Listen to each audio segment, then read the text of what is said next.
Assalamualaikum warahmatullahi wabarakatuh. Rekan-rekan mahasiswa dan mahasiswi, salam sejahtera. Kita bertemu siap melaksanakan amanah perkuliahan. Jadi akan membahas Pancasila sebagai sistem etika. Sebelum kita mulai, kita sepakat sebagai umat yang beragama selalu memanjatkan puji dan syukur kepada Allah Subhanahu wa Ta'ala, karena atas izinnya dan ridhonya serta hidayahnya kita dapat melaksanakan amanah sebagaimana sesuai dengan rencana yang telah direncanakan. Sholawat dan salam kepada junjungan Nabi besar Muhammad SAW. Beliau adalah Nabi yang terakhir yang selalu mengajak umatnya atau jamaahnya atau pengikutnya dari alam kegelapan ke alam terang benderang dan memperbaiki akhlak, serta kita sepakat kelak meminta syafaat dari beliau saat di padang mahsyar nanti. Yang kedua, rekan-rekan yang perlu dipahami bahwa pelaksanaan perkuliahan sebagaimana biasa, dan nanti jangan lupa absensi baik melalui Fiklas maupun BA tetap rekan-rekan tanda tangani. Saya berpesan jangan pernah ele-elean, karena sistem perkuliahan ini tidak bertemu langsung, tidak bertatap muka langsung. Kalau tidak ditumbuh kembangkan dari niat yang dari dalam, kayak dianggapnya sambil lalu aja. Jadi saya betul-betul wanti-wanti rekan-rekan jangan pernah menyepelekan. Yang ketiga, ini musim penghujan. Saya tetap mengingatkan, jaga kesehatan, usahakan untuk berolahraga, ya. Yang paling terakhir, kita sebagai umat yang beragama selalu mengingatkan, saling menyarankan bahwa ibadah sholat paling utama, jadi jangan pernah ditinggalkan, apalagi sengaja ditinggalkan, ya. Usahakan bagi yang laki-laki sholat secara berjamaah dan tepat waktu. Baik, rekan-rekan, akan saya mulai. Jadi Pancasila sebagai sistem etika.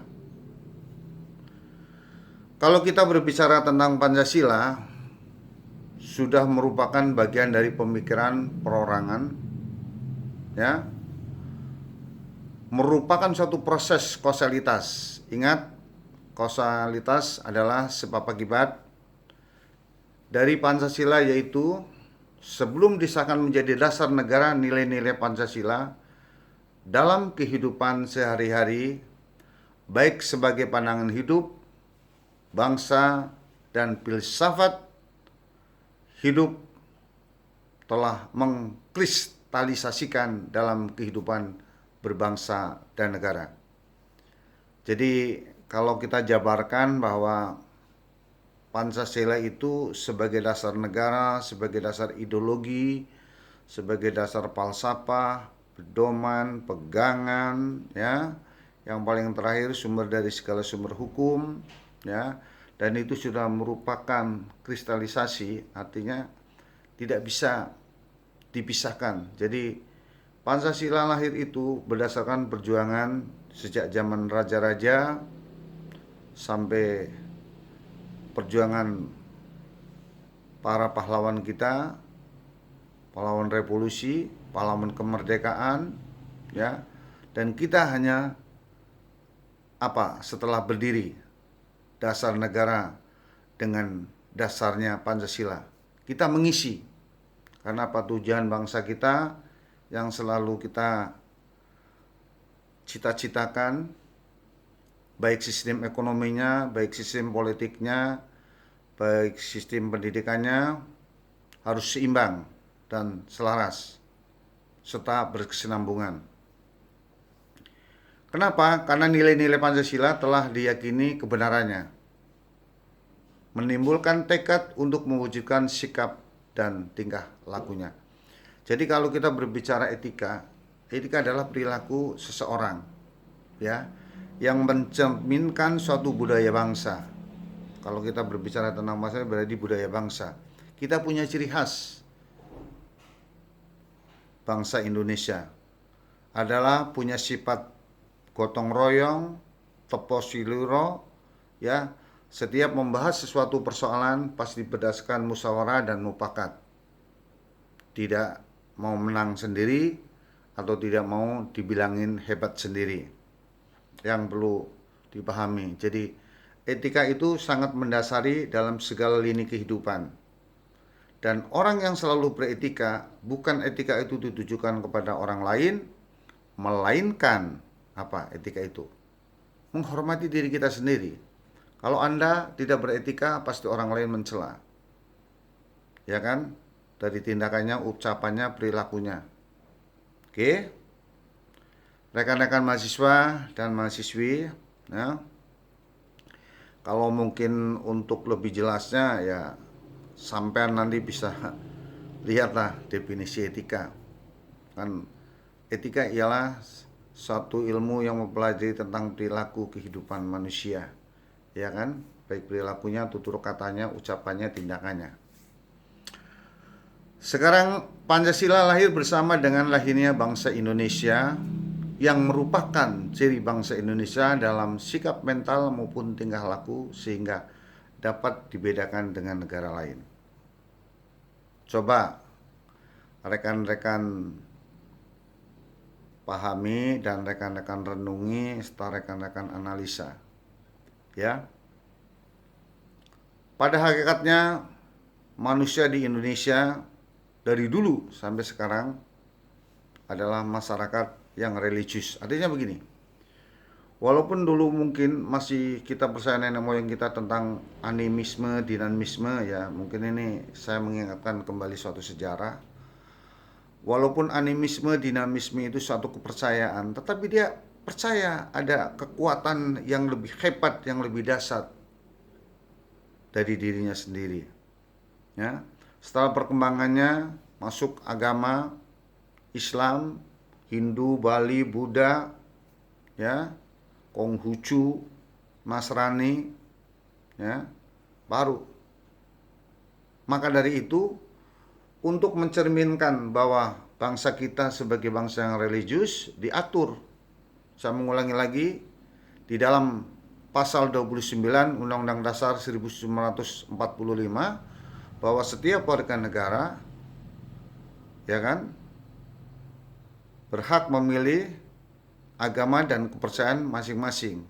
Dia meyakini adanya aturan Tuhan. Bangsa Indonesia juga merupakan dalam struktur sosialnya itu sangat kental. Kenapa? Dikemas dengan Bhinneka Tunggal Ika, bermacam-macam suku, bangsa, agama, dan budaya, adat istiadat, tapi tidak pernah terjadi suatu iri dengki, ribut-ribut antara suku ini dengan situ, tidak. Sepanjang tidak dipicu oleh keadaan, oleh oknum-oknum tertentu. Jadi kenapa?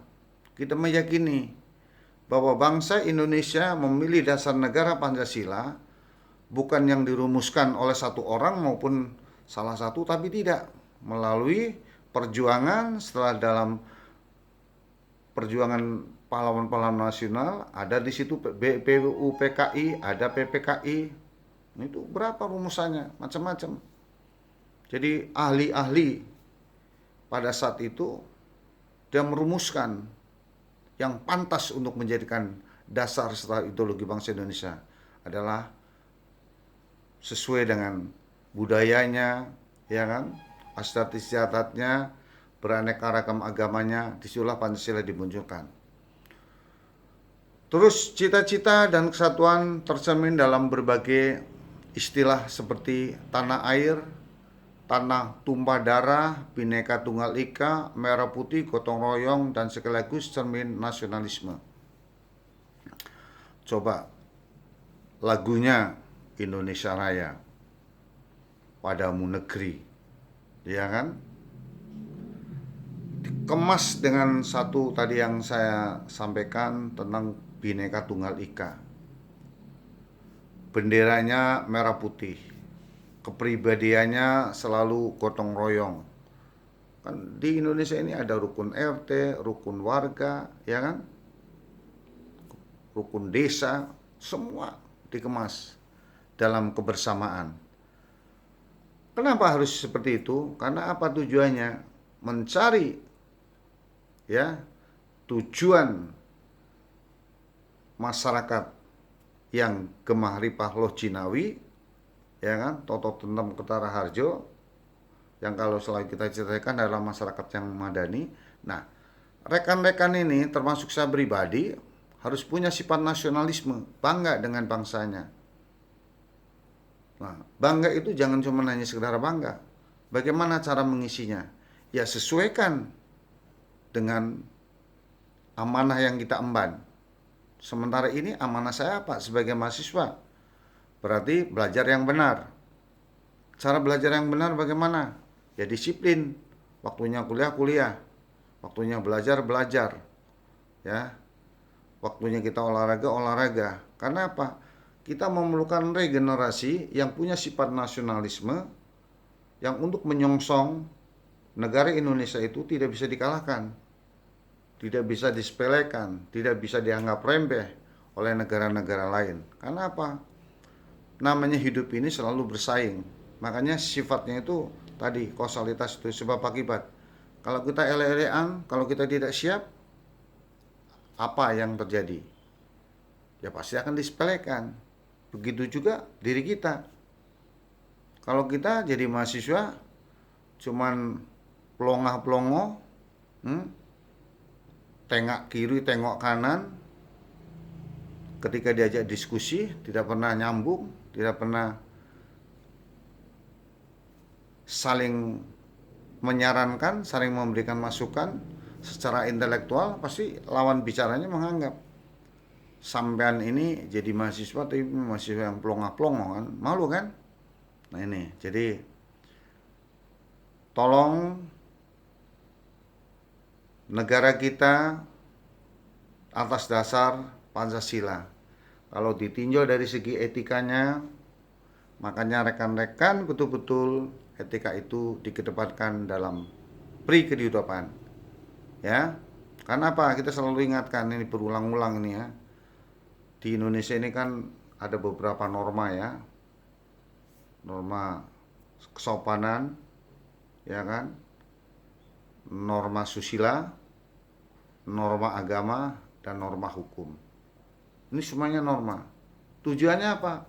Mengatur perilaku manusia itu akan punya etika yang beramanah dan bermartabat. Oke? Jadi nanti rekan-rekan dijabarkan sendiri. Apalagi sekarang kan sampean bisalah membuka Google, membaca artikel yang mana, karena jangan juga sebagai mahasiswa cuman hanya berfokus kepada apa yang dibaca di literatur, ya, apa yang Pak dosen mendengarkan, karena Pak dosen juga terbatas dalam pengetahuannya, dalam pengalamannya. Jadi rekan-rekan harus selalu ingin mengembangkan ilmunya melalui prinsipnya masing-masing. Yang terpenting tidak menyalahi suatu aturan dari dikti, ya. Jadi Dirjen Pendidikan Tinggi. Oke, harapan saya sebagai seniormu, ya, jadilah mahasiswa yang punya inovasi dan selalu memberikan keteladanan, ya, apabila kita di tengah-tengah masyarakat, ya. Anda kan misalnya hidup di kampung, harus bisa sebagai motivator, ya kan, inovator inovasi. Kamu bisa membuat satu kegiatan apa. Ketika ini perencanaannya ini, jadikanlah Anda sebagai motivatornya ya. Jadi jangan malah sampean membuat satu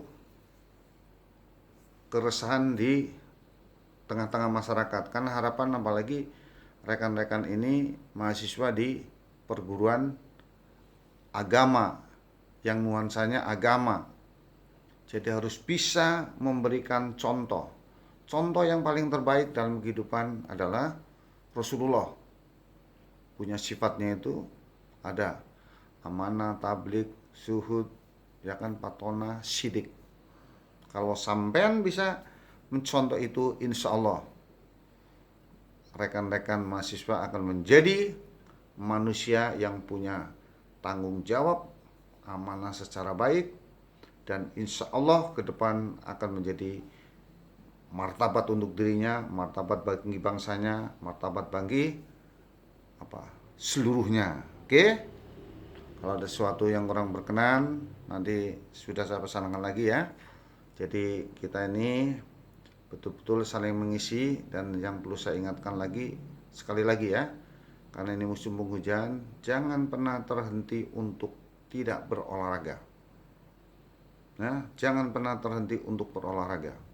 Kalau sore hujan berarti pagi harus bagaimana caranya? Berselesai subuh lari-lari atau berdua lari-lari. Fisik harus prima, pikiran harus cerdas. Oke? Jangan malah ele-elean. Nah, katanya, oh jadi anak muda ele-elean, lebih baik jadi orang tua saja. Orang tua aja tidak boleh ele-elean ya.